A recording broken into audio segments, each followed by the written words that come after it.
So it looks like President Trump is scrapping his ceasefire goal for Russia and Ukraine and instead focusing on bringing about a complete end to the war, which is a pretty big change in his stance and one of the most notable items to come out of yesterday's Alaska summit between Presidents Trump and Putin. So let's get into some of the new information we now have about that meeting, starting with a post earlier today from President Trump where he said, "A great and very successful day in Alaska." Quote, "It was determined by all that the best way to end the horrific war between Russia and Ukraine is to go directly to a peace agreement, which would end the war, and not a mere ceasefire agreement, which oftentimes do not hold up."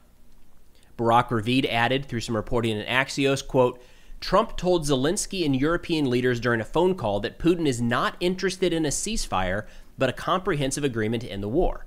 A source who was on the call noted that Trump added, quote, "A quick peace agreement is preferable to a ceasefire." Yes, agreed.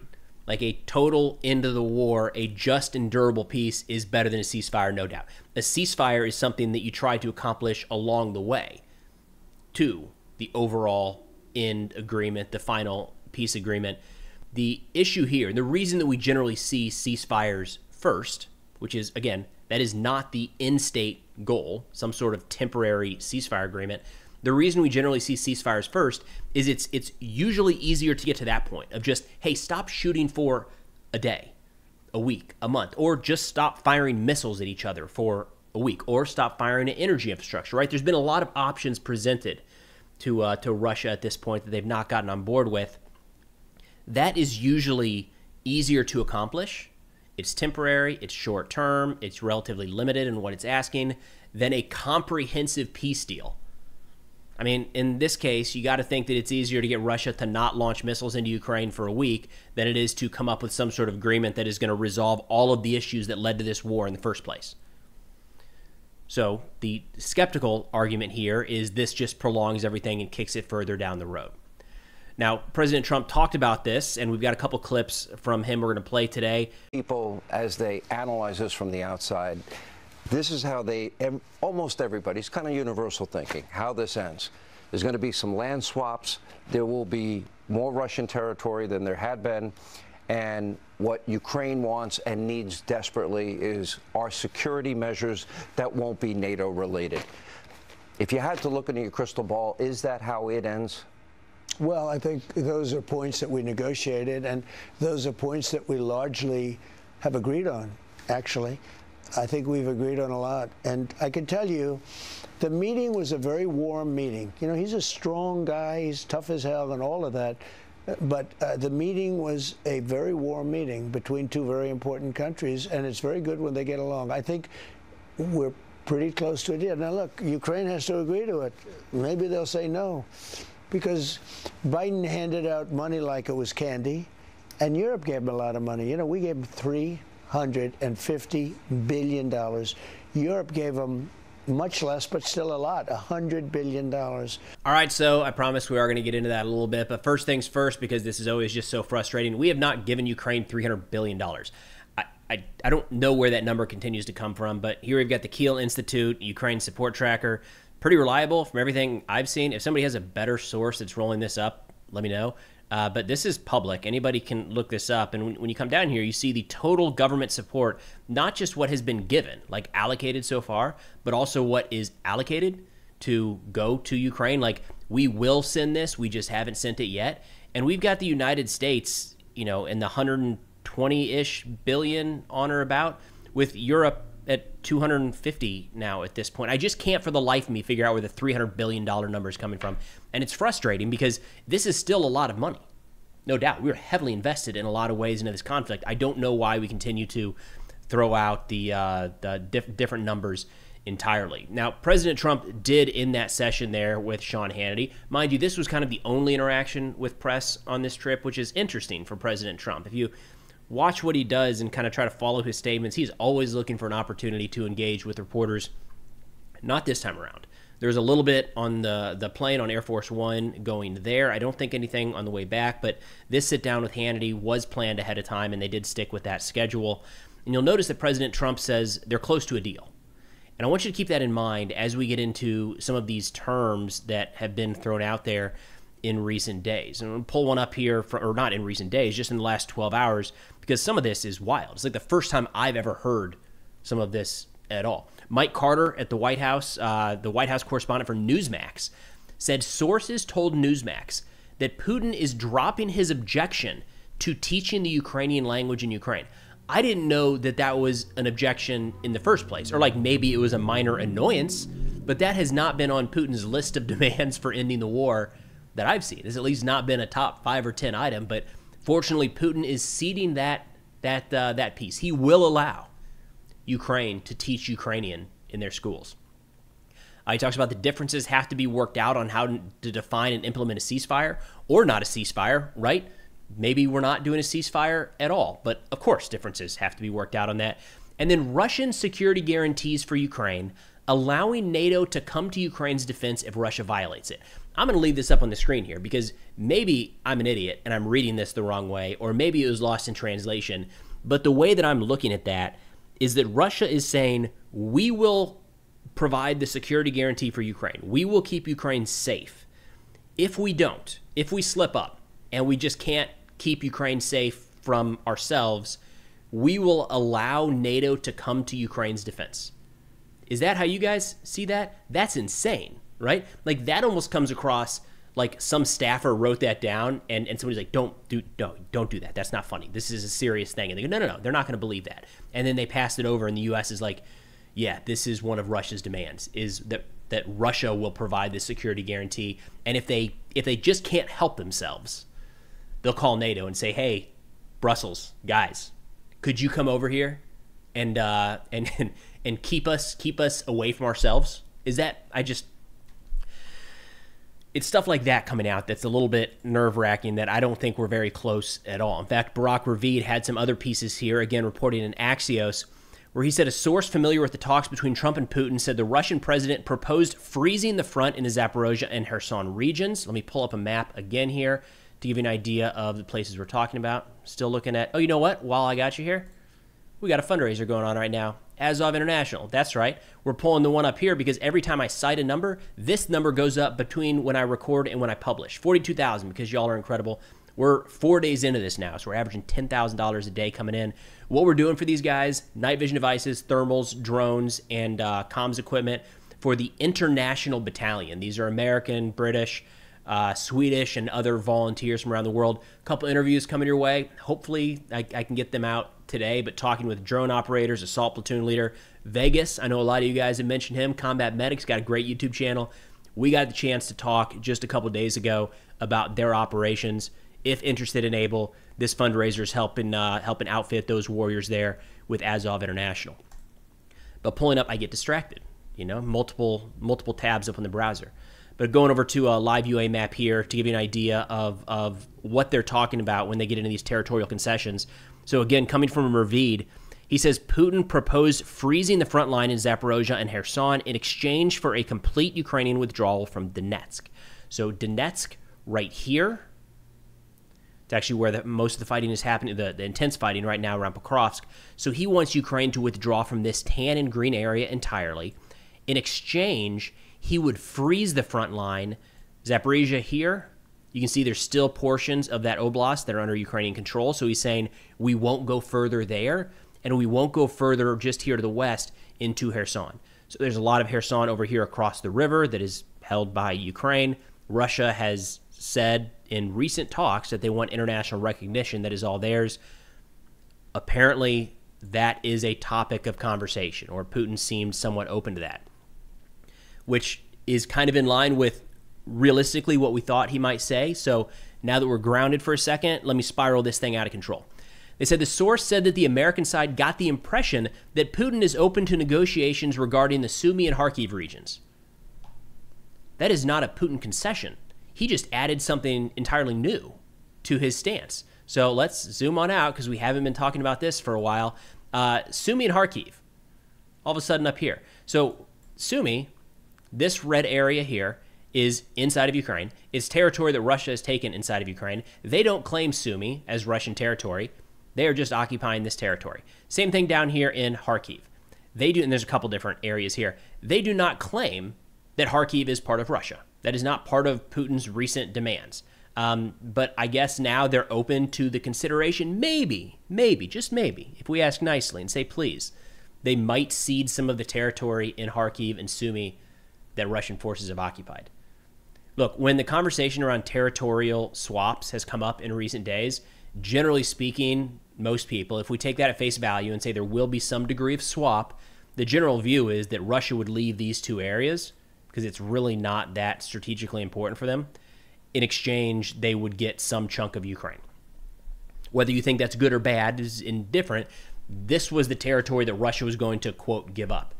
And good news, I guess, Putin is open to talking about the possibility of ceding that. Continuing on with Ravid here, they said a senior Ukrainian official said that Zelensky was pleased to hear that Trump is willing to offer U.S. security guarantees to Ukraine. That's possibly really, really big. It says the Ukrainian official stated that the guarantees were not discussed in detail and will be addressed further during Zelensky's visit to the White House on Monday. That is the crux of a lot of this. If there was a concrete, verified, reliable, which, American security guarantee, that would change a lot of the dynamics of what Ukraine will or will not agree to on the ground, for sure. It hasn't really been on the table. We've danced around that a lot with, well, now we have a minerals deal, so we want them to succeed, or all sorts of, or President Putin wouldn't dare do it because he knows Trump is in office, or we'll just layer more sanctions. There's been a lot of tiptoeing around the security guarantee. Is if Russia invades, they're going to get hit hard with overwhelming force. That is the security guarantee. If something like that is on the table with the United States backing it, that would be a significant change. Holding off on that for now because, again, we've got an anonymous source saying that it was kind of discussed and will be more details on Monday. So that's something we're gonna follow up with. But now that we've heard a lot of these new topics essentially brought up by Putin and from the Russian side, go back to President Trump here, where he says, after all of that, with all of that information taken in right now, he says, actually, we're pretty close. Let's play that clip. A lot of points. A lot of points we're agreed on. But there's not that much. There's, one or two pretty significant items, but I think they can be reached. Now it's really up to President Zelensky to get it done. And I would also say the European nations, they have to get involved a little bit. But it's up to President Zelensky. I think we are, and if they'd like, I'll be at that next meeting. They're going to set up a meeting now between President Zelensky and President Putin. And myself, I guess, I didn't ask you about it. Not that I want to be there, but I want to make sure it gets done. And we have a pretty good chance of getting it done. It's hard to look at where these negotiations sit right now and say that, again, recognizing that there's more that we don't know than we do, it's hard to look at where the two sides stand right now and say that the majority of the big items have been resolved and there's just a couple little ones remaining. I think, to be fair, President Trump said there's a couple big ones remaining. It seems like, from the outside looking in, that all of the items remaining are big. It's hard to see any sort of concessions made public, at least right now. Now, President Zelensky did address this, kind of responded to this yesterday, and we know that President Trump, shortly after meeting with Putin, maybe even before his interview with Hannity, did call Ukrainian President Zelensky as well as the NATO Secretary General and other European leaders and kind of talked through this. Zelensky issued a statement saying, quote, "We support President Trump's proposal for a trilateral meeting, Ukraine, America, Russia. Ukraine emphasizes key issues can be discussed at the level of leaders, and the trilateral format is suitable for this. I plan to discuss all of the details regarding the end of the killings and the end of the war with President Trump in Washington on Monday. Grateful for the invitation." And one note there, Russia has consistently said that Zelensky is an illegitimate leader of an illegitimate state. So it doesn't do any good to meet with him, as in it would be giving legitimacy to someone that cannot actually make decisions on behalf of Ukraine, which is not accurate, but that has been the Russian stance. So if we do see a meeting, an actual meeting between Putin, Zelensky, and Trump, or not Trump, that would be very, very notable. And I believe it would be the first time since this war began in 2022. Zelensky says the positions are clear. We need to achieve a real peace that will be lasting, not just another pause between Russian invasions. We must stop the killings as soon as possible, ceasefire both on the battlefield and in the air, as well as against our port infrastructure. All Ukrainian prisoners of war and civilians must be released, and the children kidnapped by Russia must be returned. Thousands of our people are still held captive, and they all need to be brought home. Pressure on Russia must be maintained as long as aggression and occupation continue. In the conversation with President Trump, I mentioned that sanctions should be strengthened if there is no trilateral meeting or if Russia evades an honest end to the war. Sanctions are an effective tool. Security must be reliably and long-term guaranteed with the participation of both Europe and the United States. All issues important to Ukraine must be discussed with Ukraine's participation, and no issues, including territorial ones, are to be resolved without Ukraine. So, kind of as expected from President Zelensky, I think would be the right way to put that there, kind of addressing something that has not been brought up quite yet, and it's my fault for dropping the ball on this. There's a real argument here that Putin is just delaying. That's it. Remember, we've had a couple iterations of President Trump saying, I've had enough. I already know the answer. There's a deadline. I'm not happy with Vladimir Putin. And it's always, the joke is 2 weeks away. And it sounds like right now, Putin might have just bought another 2 weeks. In fact, that is kind of the response in a lot of Russian media right now. I don't know how valuable this is. I'm going to mention it, but it's kind of course they said that. Most Russian media is presenting this summit as a major victory for Russia. They're not necessarily saying that the United States lost. Like when you get into U.S. partisan politics, it's all about, did we win or lose? Did Trump look good or bad? All of that. I'm not seeing as much in that regard from Russia, but they are 100% across the board talking about how great this was for Russia start to finish. In fact, one of the people kind of promoting that was Dmitry Medvedv, who put out a statement earlier today, and a couple key points there where he said, importantly, the meeting proved that negotiations are possible without preconditions and simultaneously with the continuation of the special military operation. As in, we can talk and the war can continue. So we'll just keep fighting. We'll just keep doing what we need to do to change the situation on the ground, and talks can be had in the background. That's a big victory for Russia in a lot of ways. Again, it kind of scraps the idea that any sort of ceasefire would be needed to move this ball forward, or at least that's what Medvedev is zeroing in on. He also said both sides directly place the responsibility for achieving future results in negotiations and ending hostilities on Kyiv and Europe. I didn't really get that from a lot of the talks. We definitely saw Putin kind of threaten Ukraine and Europe, say, don't you dare sabotage what we have going here. President Trump, we've heard in today's video, say it's up to Zelensky now to agree or not agree to these terms. It seems like more and more we're seeing that focus kind of shifted on Ukraine. And that was one of the concerns coming into this, was if Putin presents something kind of ridiculous and that is sent over to Ukraine and Zelensky cannot accept it, does it all of a sudden make it look like the impediment here, for the first time, is Ukraine, not Russia? It's, again, what Medvedev is kind of hinting at there and planting that seed. Now, there's another piece here that I wanted to play, and I intentionally saved it for the end of the video because I don't think it's the most important thing, not by a long shot, kind of a gossipy type piece, but whoa. So Putin did say on stage yesterday that the war would not have happened if President Trump had been in office, which is something President Trump regularly says. Anytime this conflict is brought up, he always finds a way to get it in there. And he was asked about that, or kind of found a way to bring it up during his interview with Sean Hannity. Let's give that a quick listen. But there are a lot of people dying. And if we can end that war, it would be very good. And I was very happy to hear him say, if I was president, that war would have never happened. Mr. President, that was my next question. He said at the joint press conference that and you have said this many, many times, and he confirmed for the world today, that if you were president, this wouldn't have happened. Did any of the specifics come up as to why he said that? It did. It doesn't matter at this point, but that this war should never have happened. You know, a lot of wars should never have happened. It was... All right.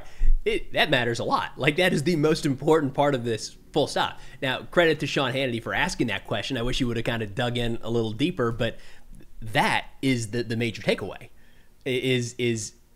First off, I'm in the camp that I think Putin was just trying to flatter Trump. He knew that this is something that Trump likes, so Putin is not stupid, not by like very, very smart in a lot of these regards, clearly. I think he was just trying to flatter Trump, and he knew this would be a nice one. It'll be some red meat for Trump's base for quite a while. It's something I'll bet we see Trump and some of his strongest supporters continue to point to for a long time. That's what I think it is. I don't think there's any basis in reality. But if we believe that it is true, there's so many questions there. Like, wait a minute. Why? Why did a U.S. presidential election determine whether or not there was going to be the largest land war in Europe since World War II? Did it matter if it was Biden or something? Is it because of Biden, or is it just because it wasn't Trump? Why? What would have happened? There's so many unlimited questions in that regard. So, Trump kind of saying that actually doesn't matter. That's not the important part. Strong disagree, Mr. President. I feel like that is the most important part of that little aspect of the conversation. But either way, a lot of what we're seeing right now is still speculation, kind of reading between the lines. I'm doing my best to pull out actual statements from the two sides. I do think we're going to learn a lot more on Monday. Hopefully there's some sort of press conference, joint conference with Zelensky, Trump, and they have reporters in the room to ask questions. We're looking forward to that because I do think that has the possibility to affect the direction of this war. Possibly. Depends on what comes out of it, but there's kind of a lot riding on that meeting right now. But that's all we got for now. Thanks for watching, and I'll see y'all next time.